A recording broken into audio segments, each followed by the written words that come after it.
You're listening to Rendezvous with the Writer with Bobbi Jean and Jim Bell, only on LA Talk Radio.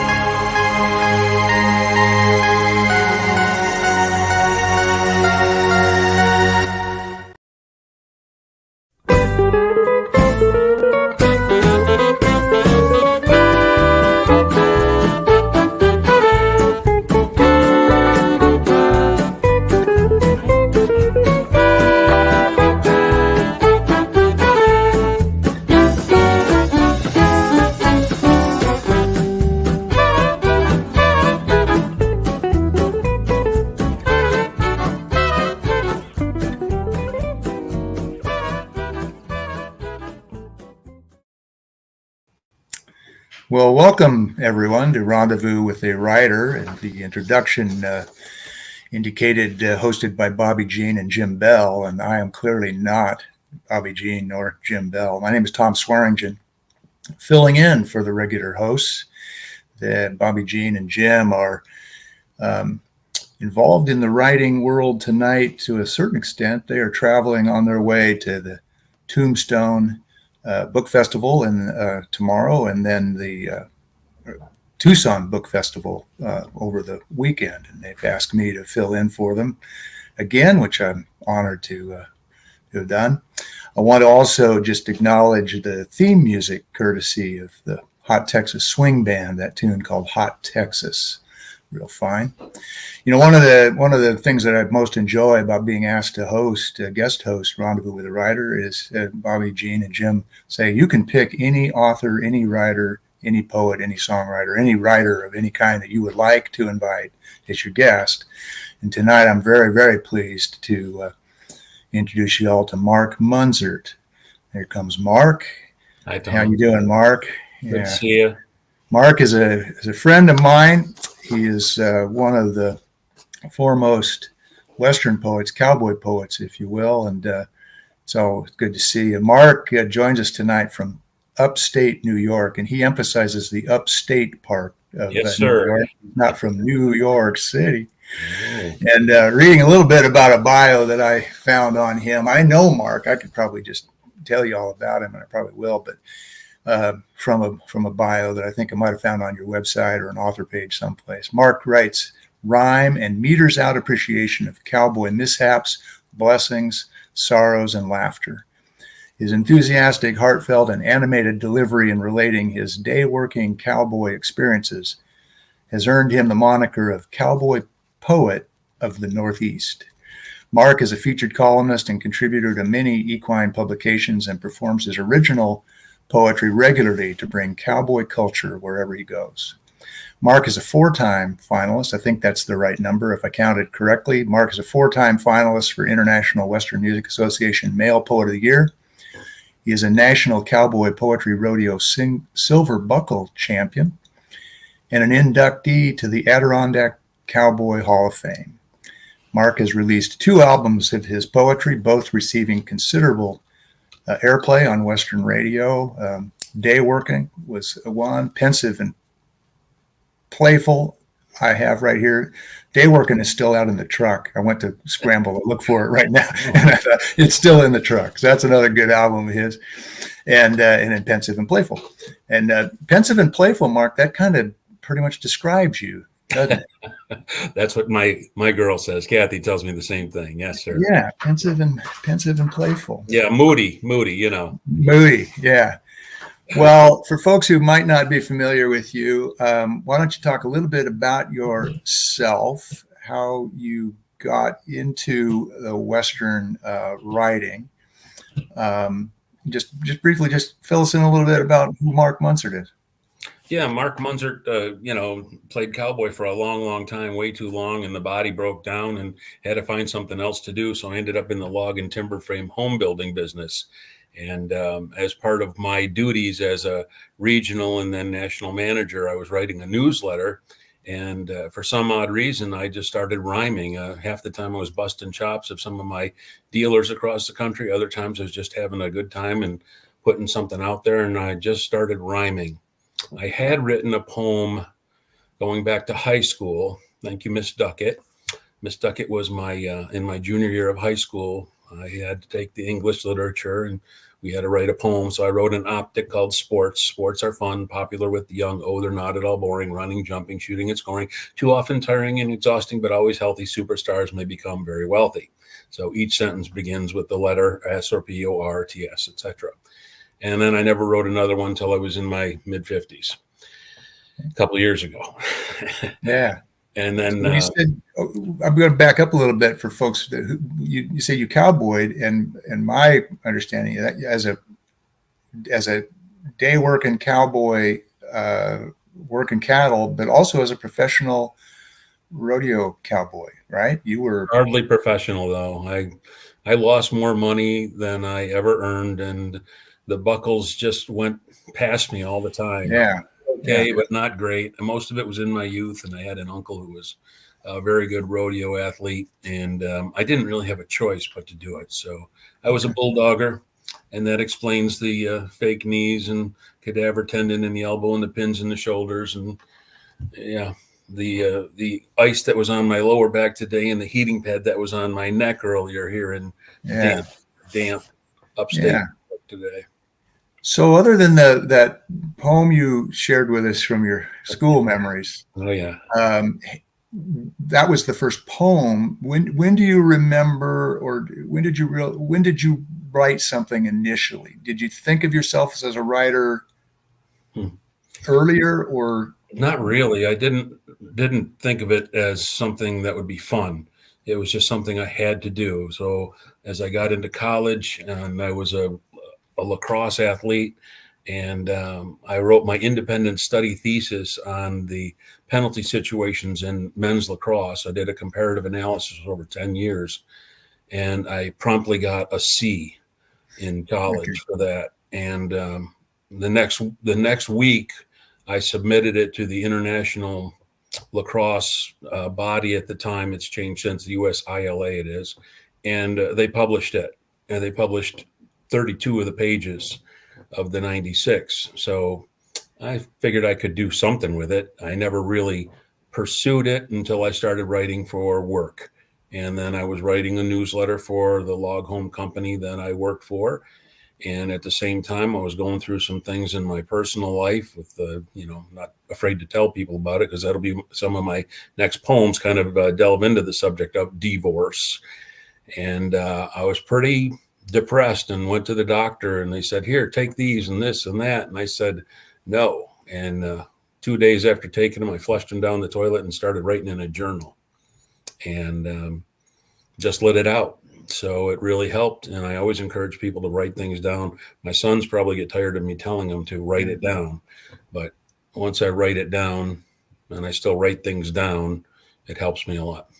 So then what, other than your background, obviously, is in cowboying, were you familiar with quote unquote cowboy poetry?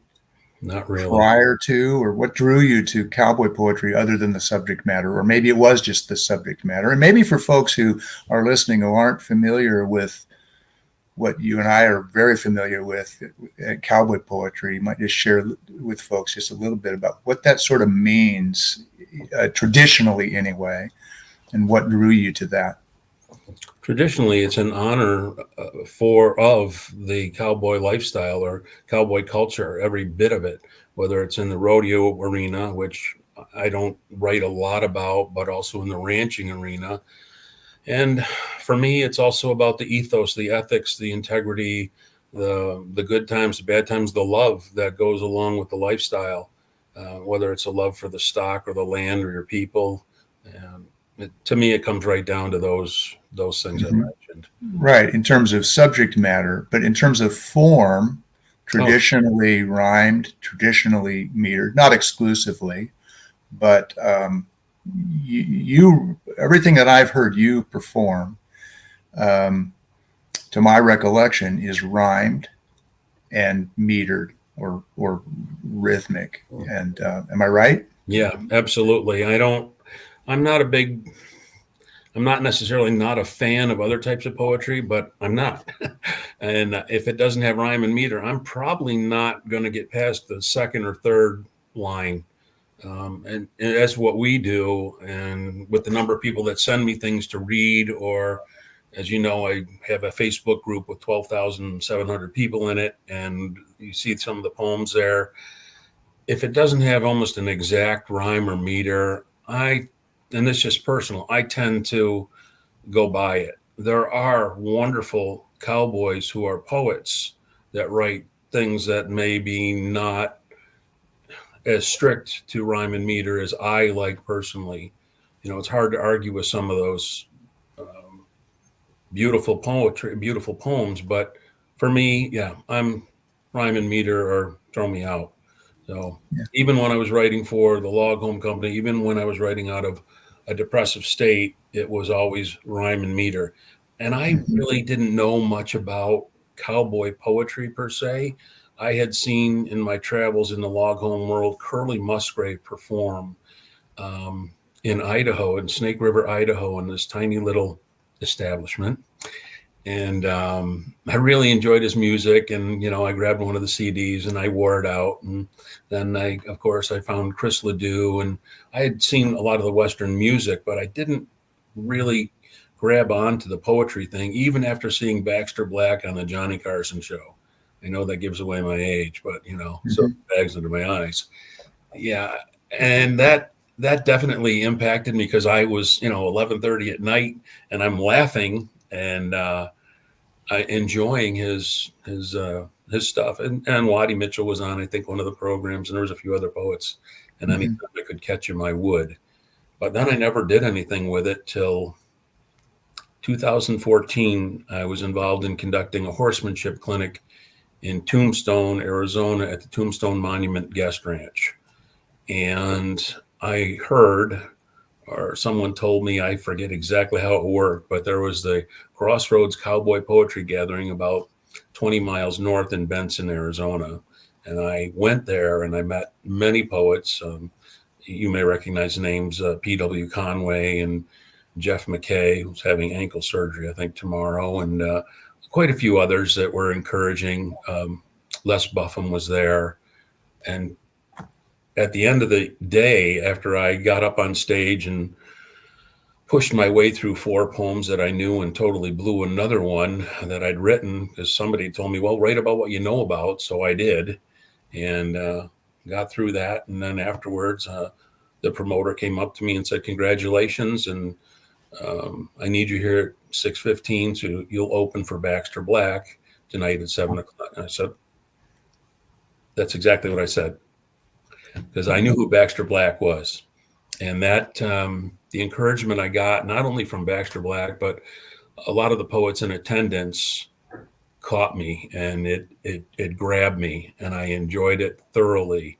And the people there were, instant family. And as both you and I know, that happens at every gathering where you become just, best buddies, if not family, right off the bat. That's Mhm. same heart, and you have the same interests, and you don't mind sharing it with people. And that's where it started for me. So I got up on stage and did my 2 poems in the evening, and then Baxter Black came up on stage and gave me the thumbs up, and that was a beautiful experience. So that's where it started for me. Yeah, that is. Baxter Black gives you the thumbs up. That means something. What a, That was nice. and you probably run into this too. If I share it, and for people who are watching that maybe don't know who I am, I'm a poet also, and when I perform cowboy poetry, and I ask the audience, are you familiar with cowboy poetry? If they are, I mean, certainly if you go to a cowboy gathering, horse-related stuff, people are very familiar with cowboy poetry.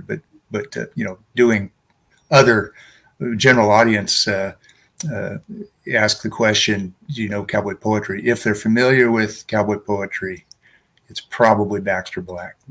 And it goes back to the Tonight Show or NPR performances or whatever. And what a loss when we lost him a couple years ago. So anyway, you got a thumbs up from Baxter. Terrific. Yeah.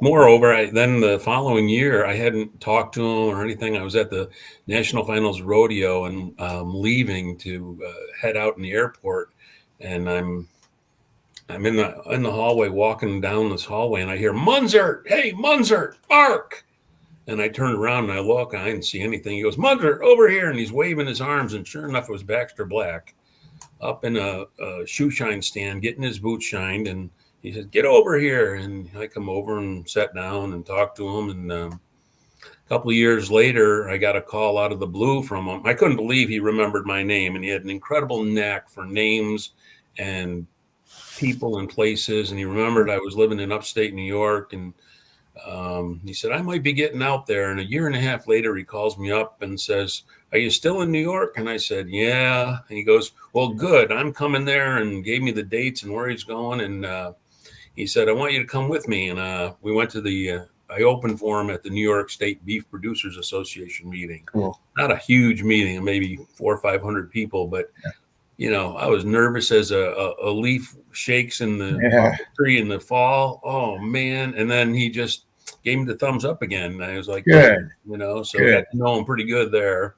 Yeah. It was, I'm guessing that was 2016. So not that far back. Well, good. Why don't you hold that thought, be thinking about a poem you want to share with us in a minute, and it will be just about a minute. We're going to break real quick to hear from our sponsor, Out West Bookshop. Story is everything. Find a great one on Out West Shop's bookshop. Go to outwestshop.com. Find books and CDs on the menu. Choose Shop Out West on bookshop.org. Browse through featured authors on Rendezvous with a Writer. Explore curated book lists and our featured picks. Add in note cards, calendars, and jigsaw puzzles. One-stop shopping for great gifts. Use the search box to find thousands more titles. Make the switch. Your purchase supports us as independent booksellers. That's our story. Yeah, there we go. Well, we were just talking about our late friend Baxter Black, and I know I'm going to ask you to do a poem if you can. It's not autobiographical or not biographical regarding Baxter, but it's a heartfelt poem called "Laid to Rest." Could you do that? Glad to. And by the way, thank you, Tom. And for those that don't know, Tom is a fantastic poet and has been IWMA, International Western Music Association Poet of the Year twice. And thanks also to Bobbi Jean and Jim too. So Laid to Rest. Yep. I went to a funeral just the other day. An old cowboy passed away. His family didn't understand him, nor his ways to roam. They laid our part out in this hoity funeral home. It's funny to see dusty boots and hats come respecting when suits and ties, what's they're expecting. Nicest duds I ever seen him in, all dressed in Amish black. Looks so good. That old pardon might have liked to come back. So his elegant dresses with moist eyes and murmured tones from them suits and ties. Kids bewildered at all the cowfolks there to wish him well, and amazed at the stories about him they would tell. A preacher for the service to send him on his way to meet the Almighty Maker on that heart-heavy day. Fancy limos to haul to his final resting place, shiny cars and dented pickups in a long line of grace. Far as I knew, he'd rather be alone than have all that fuss. He liked lonely much, much more. Ornery old cuss. He weren't much for parties nor pomp and circumstance. I half expected him to push up and give a spiteful dance. No, as we're at the marker and they're lowering him to ground, some commotion on behind and heads swivel all around. His grandson with a lead line attached to granddad's horse. Ain't a proper burial without your best friend, of course. I went to a funeral just the other day. An old cowboy passed away. Yeah, that's beautiful, Mark. It's really, really nice. So, very, very nice. It actually gets me every time because I've been asked to say that at way too many funerals now. Yeah. Something along those lines. Somebody calls you up. Hey, my dad passed away yesterday. We're going to put him in the ground tomorrow. Can you write a poem? That's a tough one. Yeah, for sure. Well, before we're done here tonight, I'll have you. We'll have time. We'll make sure we have time to hear some more poems from you. But just kind of curious. We talked a little about your process. How do your poems develop? Um, how do you where do your poems come from? Where do the ideas come from, and how do your poems develop? And Most of them come just from life experience. And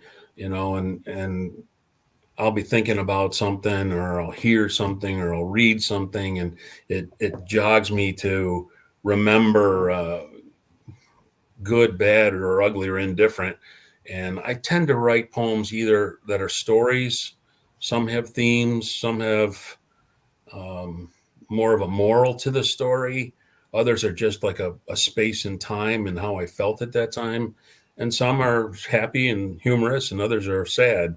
I've often said, and I truly mean it, I like to make people cry more than I like to make them laugh. So it's why do you suppose that is? I'm not really sure, but I tend to write best from a darker place, and maybe that's because that's how I started. I'm not really sure on that. I mean, I have somewhat of a sense of humor, but Yeah, because some of your poems are real playful, kind of set up a real good punchline and a unexpected twist. Yeah, there's a sense of humor in some of them, but I do agree. I mean, you have an ability to really get to emotion in your writing. Yeah. Oh, thank you. I enjoy that part of it. There's no greater reward for me, and I say this to many people. There's no greater reward for me than to come off the stage and see people crying or laughing or, slapping your back or wanting to shake your hand or thank you. And that's a wonderful, wonderful experience for me as a writer and performer. And it's also my greatest reward. Yeah. I enjoy that. But to come back to my writing process, if I think of something, I write it down. It's if I'm driving in the car in the truck, I got a scrap piece of paper or I got this notepad. I just had my notepads done up instead of swag to give away. I'll grab one. So my poet friends and musicians kind of like this at the Colorado gathering. So I made this little notepad. So it's got lined paper on the inside. Instead of giving away my business card, that's me driving some horses, I give them this, and it's got all my information on it. So it's got my name, phone number, and stuff. Good idea. That's what I use now. And I've used scraps of paper and napkins. Now I just stuff one in my shirt pocket everywhere I go. And I probably have no less than 20 poems started at this point. When I first caught the bug of writing cowboy poetry, I wrote and I wrote and I wrote and I wrote. And I didn't marinate. I didn't let them set. And then I'd go back a year later and look at it and say, what was I thinking? And then, you can make changes along the way. And today when I write, I'm also thinking about writing for somebody that's reading it. And I'm also thinking about how I'm going to present it if I want to use it for that. And I have a lot of poems that I don't think are appropriate or really meant to be performed as much as read.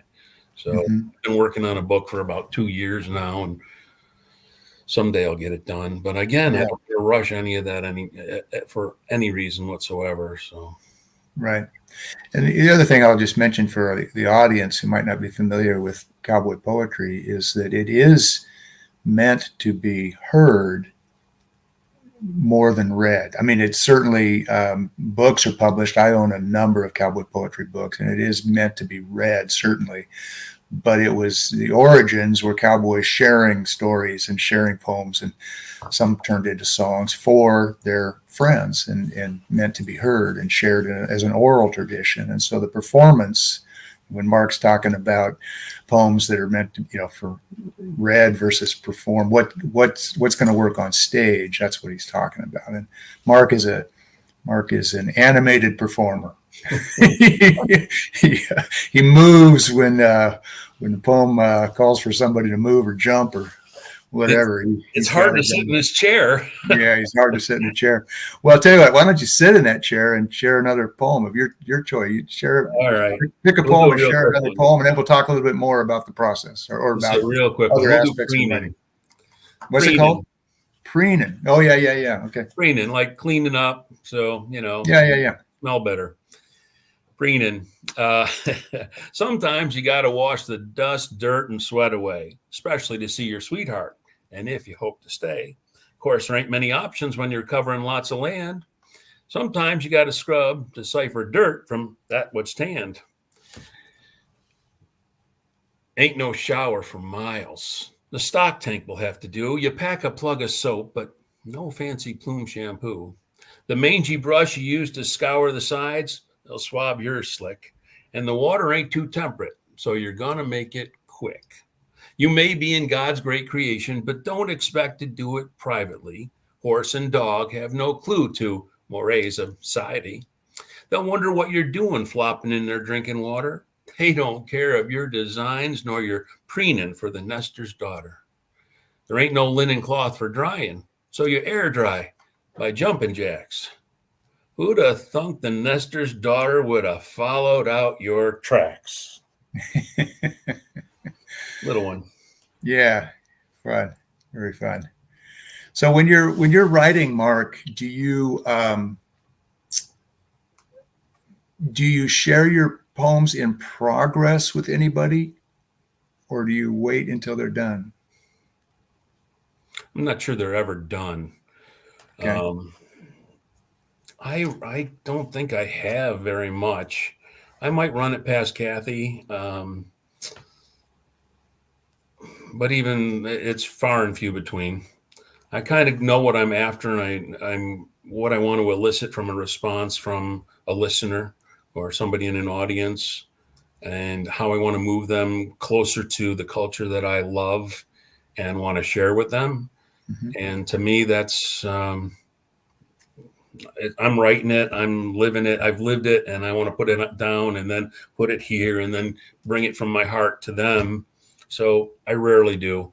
I do have people that have many, frankly, that send me things, and I'll say it on a weekly basis, that I spend probably half an hour going through, and I'll go with them and say, well, here's a better way, or one way to establish a rhythm or a meter in your poetry. And here you can count syllables here, or you can shorten this word, or let's find a better way around it. And I find with the people like me, when I started, people get lazy. We're just born to find the easy route.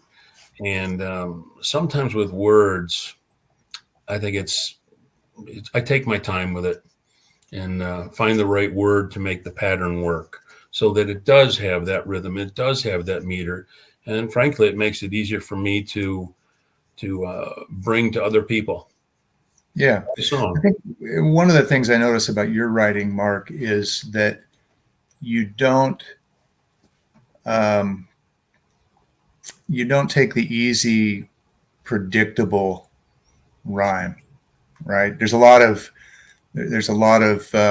writers of Western poetry that, or not, maybe not a lot, but there's some who you can almost tell what that next line is going to be, because it's the easy rhyme to rhyme with whatever, and you'll go along, and if somebody else had used the word warm, you'll use the word temperate or whatever, and figure out a rhyme to that, a more interesting, a more descriptive word. And that tells me that you take your time, and tell me if I'm wrong, you probably spend as much or more time editing as you do writing. Am I right? Absolutely.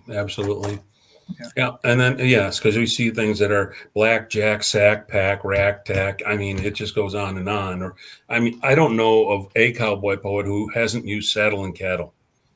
I'm guilty. Right. Yeah. I try to avoid those, though. I think I learned that from probably reading more poetry. And I'll tip my hat to Deanna Dickinson on that, because I noticed that she didn't use easy rhymes. And there was others, too, along the way. But that's the one that, I don't know if it was a comment she made about something I had done or not, but she was very encouraging when I started. And as have so many other people been. But no, I don't look for the easy rhyme generally, no. Yeah. Sadly, it's hard. You're right. It's hard to not in an appropriate story. If there's cattle and you're in the saddle, it's hard to not use those rhymes, or have to go out of your way to avoid them. I mean, they're kind of sort of natural, but yeah. Saddle, cattle, and baby rattle don't always work together. That's right. Either, so. That's right. So I'm going to ask another question that I know the answer to this. I think I know the answer. And the answer is, I'm going to tell you what the answer is. You tell me. But there is no answer. It's like Jeopardy. There is no answer. If I said, how long does a poem take to write, you would say some immediate and some are years. Yeah, exactly. That's what I was going to predict. And, I don't know why that is. Why do you, when you're working on a poem that happens, as you say, immediate might be 20 minutes or 2 weeks. That might be immediate as opposed to months or years. Why do you suppose some poems are quicker or they get to a satisfactory solution earlier than others? I think the emotion during what you're writing is, like I talked about, writing moments sometimes. I wrote a poem. My second published poem was called Ranch Rain. It was picked up by an equine magazine right away. I had written that poem horseback with the rain coming down, pulling my slicker on, using a grease pencil on the inside of it to write the first 6 lines while deer ran past this group of riders. And it's still one of my favorite poems, but I was caught in the moment and I captured that moment.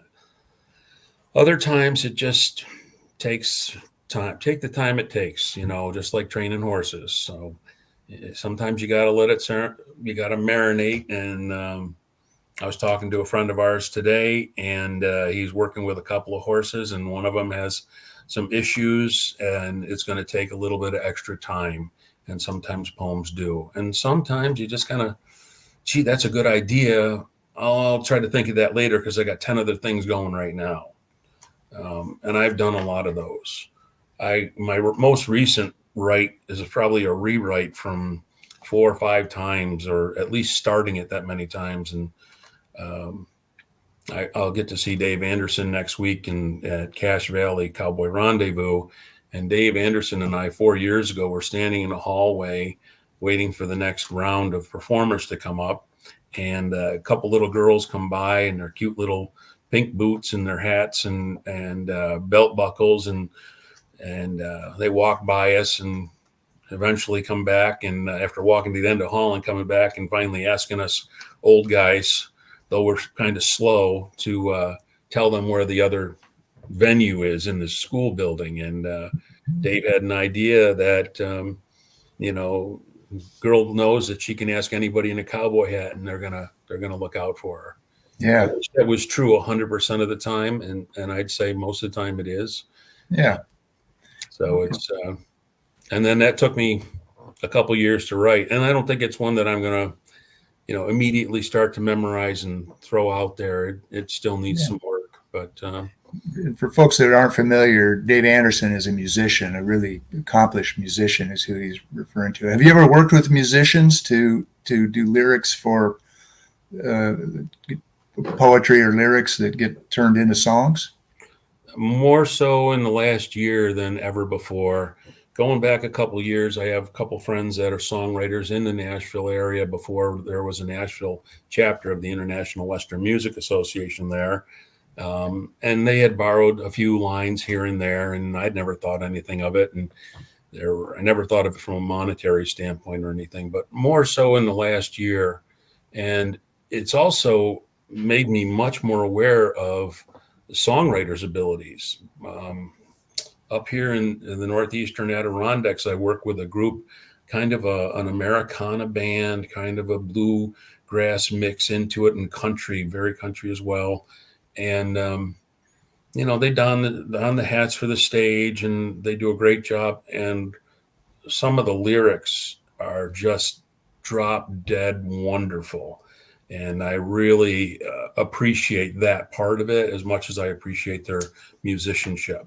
Mm-hmm. So yes, is the answer. And yet more and more so. And I have people asking me, And to be honest, Tom, I'm just struggling to find the time to do some of those things. So, Yeah, for sure. you know, Well, speaking of time, it is time to break for another commercial. So we're going to just stop for a minute. We're going to hear from the Out West shop. When we come back, I'll bring another poem out of you. All right? okay, you got it. Okay. Here at the Out West Shop, we're passionate about the American West, the truth and the myth. We're purveyors of fine Western goods. We scout for unique and distinctive apparel, accessories, home decor, and general merchandise that are a reflection of the Western lifestyle. We hunt for unique artisans and craftsmen who are inspired to create decorative art you can wear based on their own love for the story of the West. We round it up and bring it to you. Check out OutWestShop.com when you need anything Western. Yeah. Welcome back, everybody, to Rendezvous with a Writer. My guest, Mark Munzert. I'm Tom Swearingen, filling in for Bobbi Jean and Jim Bell. We're talking about Western poetry, cowboy poetry with one of the best, Mark Munzert. And if you're just tuning in, he's shared a couple poems up to this point, and I think I want to hear another one. Why don't you All right. pick a poem and share something with us? I'll go to the one that I was talking about a few minutes ago when we talked about being caught in a moment. And I was literally caught in a rainstorm and, pulling my slicker on. And the first 6 lines came to me, and I literally wrote them inside my slicker in a grease pencil. And you can still see some of that in there now. It's called Ranch Rain. And with the weather we had today, I think we got about 2.5 inches of rain here today. It's been an unusual February and March, but the sun squints, clouds roll in, smell it coming, carried on wind, sprinkle, drizzle hanging there. It's in currents, moist, full air. Button up, tire down. Storms coming, I hear it sound as droplets drip on my rodeo king, splatter my slicker, it begins to sing. Branches break and crops sway, sweet torrents drown sound away, pouring puddles, carving ruts, cow dogs, drenched mutts. Cross the creek and up the hill, cold is coming, I feel its chill. Mud swishes with each stride, steady, the big quarters Cadillac glide. Collar up, saddle creaking, murky sight, my boots are leaking.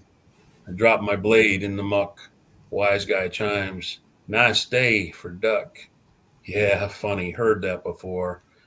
Bucket rain, big floods, great lore. All God's creatures soaked in strain. Mostly, I enjoy it. Old bones, though, pain. Flash and rumble from dark sky, likely a message from on high. Here's your water, mind it well. Life without is dust bowl hell. Gone as quickly as it came, nothing untouched, never the same. The aroma, it lingers still. Just weather or God's will. Yeah, it's wonderful. Thank you, sir. It's very good. The other thing that people find amazing is you're doing that from memory. And that's another tradition that I keep telling people when I do my poems, and I tend to perform from memory because that's just the tradition that, if I happen to read one, and occasionally I do something that's new, it's not memorized or whatever, I'll read one. It's like the cowboy poetry police aren't going to bust down the door and take us away because we read one. And as I get older and older, I may read more and more just because I don't want to screw them up too bad. But that is another thing that I find really just interesting and entertaining about the genre of Western poetry, cowboy poetry, is it tends to be recited from memory. And Yeah. you do a great job of Thank that. you. I had a quick one on that one. I was practicing some new stuff last week. So I was over to Vermont, which is about, where I went was about an hour away to do this open mic. And, somehow I got to be last on the list, and there was probably four poets and somebody reading prose, and they were all reading their poems. And one guy was really good, really funny, and could read, but he told a really good story. And then when I got up there, and the lady, as I'm walking up there, says, "Oh, I think you forgot your notebook." I don't have a notebook. I didn't know what to say. So I just got up there and went into it. And I think that really surprised people. And of course, Vermont is pretty far removed from the West. And I think it opened a lot of eyes, and that's fun to do. And being where I am, that happens a lot. It's nice to bring something new and to the folks here, and they do appreciate it. The New England farmer, frankly, is not all that far off from the Western cowboy. Uh-huh. They live a very similar life in terms of their life, their work, and their love of family and God, and their ethics. Interesting. Yeah. Well, you mentioned your notebook that you write in, the pocket notebook now. You talked about writing on the inside of your slicker. As ideas come to you, you jot them down. Have you ever had, or do you have any discipline? Discipline's not the right word. Schedule. I know some writers go, well, every morning at umpteen o'clock to whatever o'clock I write. Do you write in that way, or have you ever written in a sort of a regimented, disciplined, scheduled way? Nope. I haven't. I have not. Yeah. I wish I could get to that point. If I have something that hits me in the middle of the night, 2, 3 o'clock in the morning, I get up and I write. And I probably get more done when it's quiet, no interruptions whatsoever. I probably wrote my best stuff to date in those moments when there was nothing else happening. You know, mm-hmm. I don't write very well with background noise or, you know, the television on or any of that, or even music for that matter. And I tend to even drive, and I drive a lot these days. I rarely even put the music on unless it's something I really want to listen to. One of my friends from the Western music end of our deal. So, yeah. You know, what's the most difficult part of writing for you? You face writer's block or other challenges that you think of, or it's so easy for you, Mark, isn't it? No, no, it's not. And I've gone through, you know, like I said, I probably have 20 started that all need to be finished. And, you know, I guess if I was saying I'm going to do another CD, I'd rush it, or I could put it out there or find the time to do it. But this is something that I don't look at as a job. I try not to anyway. There are times when it feels like you're working very hard at, well, as you know, too, as a president of the International Western Music Association chapter and on the board, that takes up some time. And I still work a full-time job, and I still have a 20-year-old around here, and my oldest is fairly close. So, you know, family's important to me too, and Kathy's family as well. So you're tied to time. So, right. You know, if it weren't for time and money, I'd have no problems at all. Yeah, there you go. Do you have any time to read? Do you read for pleasure? I do. And what do you read? My favorite read is things that matter to me. And right now, my favorite read is Range Magazine. You know, I really look forward to those publications coming to my door. I also like to read things from my favorite authors. I always read Western horsemen because horses are in my blood and always will be. I had 2 grandfathers that were horsemen, and, you know, right on down the family line. And those things always are important to me. Books wise, my latest is, I love autobiographies, and I read yet another autobiography of Willie Nelson, and I found it okay. And because I've read a few of them, and I've read way too many Johnny Cash books because he was my favorite poet probably, and my favorite musician all at once. And I liked some of his darker stuff, and his poetry didn't always have rhyme and meter either, but you could see the assonance in it and the alliteration in some of his musicianship when you read his poetry. So I just finished the Willie Nelson book written by the autobiography, but also with many excerpts from his sister. So that was a good one. But I just started reading a novel by Willie Nelson that's a few years old. I can't think of the name of it, but he owns like Luck, Texas. He bought the town of Luck, Texas. So there's a novel, and it's several years old now. I saw it on a library shelf, and it's actually so Willie Nelson with Mike Blakely. Do you know Mike Blakely? Oh, yeah. Yeah, super talented author. Absolutely. I think Mike Blakely wrote it. Right? It's Oh, Willie that's Nelson with great. Mike Blakely, and it's a novel. And I'm just barely into it, so I couldn't even tell you what it's going to be about. It's got something about luck, but it's based on a novel that takes place in Luck, Texas. Yeah. But I think I'm really reading Mike Blakely, phenomenal author, but in ghostwrite, whatever, you know how that works, right? Sure. Yeah. How much did Willie write? I don't know, but Or what he was doing when he was doing it. or what he was doing when he was doing it. Yeah. Yeah. So every once in a while, you enjoy an autobiography. Every once in a while, enjoy a novel, but yeah. I don't read many Westerns. People ask me that all the time. I don't read many Westerns. I never really watched many Westerns. I could only get through a couple episodes of Yellowstone before I nearly, anyway, before I decided I didn't like it very much. Yeah. On the other hand, Yellowstone did a lot for our genre because more people are wearing hats and buying boots, and Boot Barn is expanding, and the local Western shops are growing. And, the same thing that happened with John Travolta back in, what was that, Urban Cowboy, or back in John Wayne's days. It popularized our culture. And I just felt like Yellowstone kind of threw a lot of muck on it too. Right. Before we run out of time, and we're closing in, we got 15 minutes. I want to make sure we hear another poem. Oh, okay. Why don't you do Morning Amongst? What is it?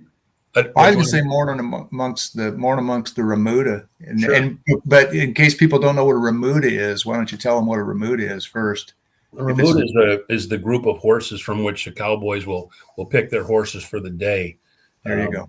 At a very young age, I got to spend some time on the bar XM and got to handle a lot of the horses from the Remuda, and did a little jingling, which means you bring some of those horses in, or most of them, and then you get to pick and choose with the cowboys what they want.